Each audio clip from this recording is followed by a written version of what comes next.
What's up guys, Mike here, the Detroit Borg with my top smartphones of 2014. So it's been a very busy year with many great flagship phones introduced, and I've kind of weeded it down to my top 7. Originally it was supposed to be top 5, but I had a really hard time eliminating some of my top picks. So these are the phones I would happily use as my daily driver. In fact, I did over the year. Now what I consider to be a good phone differs from what others do, so obviously these are my personal opinions, but I place highest priority on camera quality, display quality, and size, battery life, and software experience. Now, if any phone lags in any of these categories, they did not make my list. So I tend to favor larger phones, whether the phone actually uses that screen real estate or not, just because the screen is much easier for me to use, especially with on-screen keyboards. For number 7, I've chosen the OnePlus One, which proves you can make a great flagship smartphone at nearly half the cost of the competition for basically budget phone pricing. Now, admittedly, this phone almost did not make the cut, mostly because it's very difficult to purchase with that now infamous invite system. But once you get your hands on the OnePlus One, it's a shockingly good phone, even if you ignore the impossibly low $299 price point, especially for a fairly new and unknown manufacturer. Now, it's equipped with a fantastic and fairly large 5.5-inch 1080p display with an excellent 13-megapixel 4K camera on the back. But perhaps the two biggest reasons I love this phone is the software and the battery life. Now, the OnePlus One is powered by CyanogenMod 11S, which is one of my favorite versions of Android, which gives you plenty of useful features and customization options, all while preserving a near-stock Android experience, which contributes to some of the best battery performance on the phone I've seen this year. I'm also a big fan of the sandstone texture on the back of the black phone, which makes the phone very nice to handle and nearly impossible to drop. So it's actually really nice to use a phone without a case for once. Now, although the One doesn't have the best camera or the best display on the list, the combination of great software and solid design makes this phone a standout for 2014, even before you consider the pricing. For number 6, I've chosen the HTC One M8 Google Play Edition, which is one of the first phones to be introduced in 2014.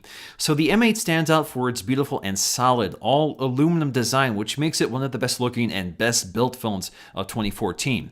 We also have a bright and sharp 5-inch 1080p LCD display, although it is the smallest display on any of the phones I'm reviewing today.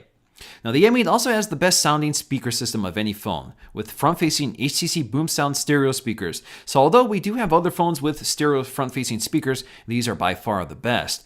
Now, personally, I prefer the stock Android experience, especially since it preserves many of the outstanding software tweaks of the standard M8. So for me, it's really the best of both worlds. Now, this phone really only comes up short on the camera, which is probably why this phone does not rank higher on my list. Now, the ultra-pixel camera is effectively 4 megapixels, which is just far too little resolution to work with nowadays. Now, that ultra-pixel camera is supposed to give you better low-light performance, and it does, but newer cameras are now using optical image stabilization and more powerful image processing software and hardware to give you even better results, despite having much higher resolution to work with and smaller pixels. So in the end, the HTC One M8 is a solid phone that is just a little dated next to the newer competition, which has evolved quickly. For number 5, I've chosen the Sony Xperia Z3, which stands out for a number of reasons, including an incredibly bright and vibrant 5.2-inch triluminous LCD display, which combines the brightness of an LCD panel with the color vibrancy of an OLED. Now, the Z3 also has a stunning 20.7 megapixel camera with outstanding software stabilization and 4K video with one of the best camera interfaces on any phone. It's also made beautifully with an all-glass and metal design, which is thin and compact, and it's the only water-resistant phone on my list, which unfortunately means we have to deal with the inconvenience of watertight flaps covering some of the ports and slots. And like some of the other great phones on this list, we have a set of front-facing stereo speakers. Overall, the Z3 brings outstanding design, hardware, and cameras to the table with a fairly lightweight and attractive Android skin. Its only weakness is battery life, especially if you use the screen at maximum brightness, but its many other strengths make it one of my favorites of the year. For number 4, I've chosen the LG G3, which is one of the first phones this year to launch with a QHD display, and it does so in a very compact and lightweight form factor with very thin bezels. This phone is a good example of why screen size is not fully indicative of phone size, because the G3 is actually more compact than any other 5.5-inch phone on the market and is almost as compact as smaller screen devices like the Galaxy S5. Now, the G3 also has an outstanding camera system with a 13 megapixel camera with optical image stabilization, 4K video recording, recording, a dual-tone LED flash, and a laser AF system. So with laser-assisted autofocusing, the G3 can find focus quickly and accurately in all lighting conditions. I'm also a huge fan of the placement of the controls on the back of the phone, which I find much easier to operate than the side-mounted switches on most phones today. The G3 also has one of the best and most cohesive looking Android skins, which operates smoothly and gives us plenty of customization options with some interesting new features. Now, its only real weakness is the all-plastic housing in a world where many of these flagship phones are using metal construction. And then we have a rear-facing speaker which is loud but inferior to the front-facing stereo speakers on many of the flagship phones today. But overall, this phone did the most to advance hardware design and features this year. For number 3, I've chosen the Samsung Galaxy Note 4. This is by far Samsung's best phone of the year and clear evidence that Samsung knows how to make some of the best hardware on the market.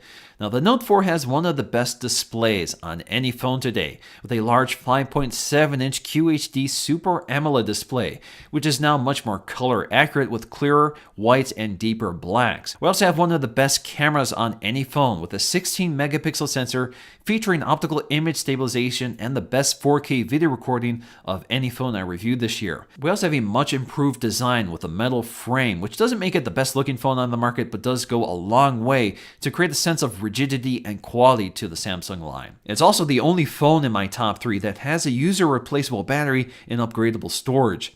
Now, speaking of the battery, this is also one of the phone's greatest strengths.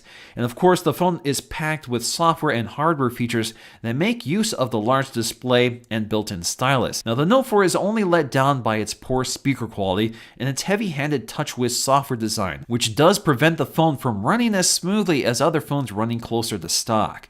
But in the end, even if you never use the stylus or many of the software features, the Note 4 is an outstanding phone with an excellent display, camera, and battery. For my second phone, I've chosen the Motorola Nexus 6, which is effectively the newest phone of 2014.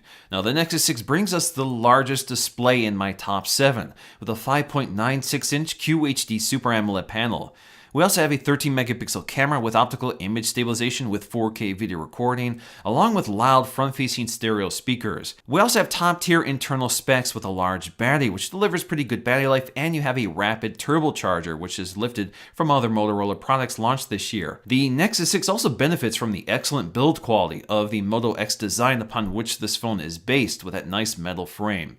Now, it's not the perfect hardware. The display is a little dim and a little pink, kind of off color compared to the Note 4. The camera overexposes and the battery life isn't the best, but ultimately the hardware is solid enough to service my favorite aspect of this phone, which is the software experience. Now, we're running Android 5.0 or Lollipop in stock form. Now, this is my favorite mobile operating system this year, with a combination of clever features, smart looking design that operates smoothly, quickly, and intuitively. Android is at its best when it's stock, and the Nexus 6 is your best option right now. And lastly, my favorite phone of the year is the iPhone 6 Plus, which finally brings us a larger 5.5-inch full HD display, full 1080p, which is the highest resolution and sharpest iPhone display yet at 401 pixels per inch. Now, it's by far the best looking LCD display on my list, with accurate color reproduction and deeper blacks.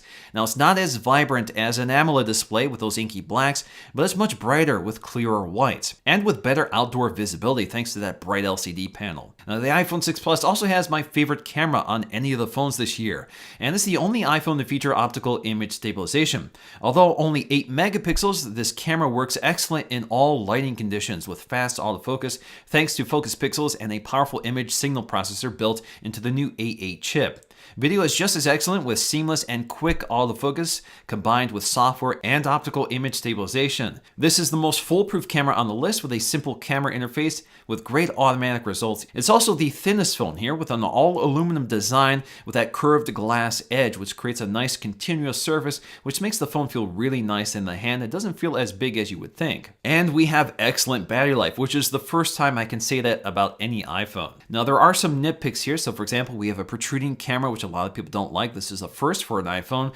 We also have those antenna stripes on the back, which is not a popular design choice by a lot of people. But again, it's a super thin phone made mostly out of metal, and to me it feels really nice, although it may not look as good as some iPhones in the past. Now, there are 3 important phones that I left off the list: the iPhone 6, the Moto X, and the Galaxy S5. And that's because there are larger, more premium versions of those phones on my list. So the iPhone 6 Plus has a larger, higher resolution display than the iPhone 6 with optical image stabilization and a larger battery for better battery life. The Nexus 6 has a larger QHD display, which is better quality than the one on the Moto X, with a better camera, which includes optical image stabilization with front-facing stereo speakers.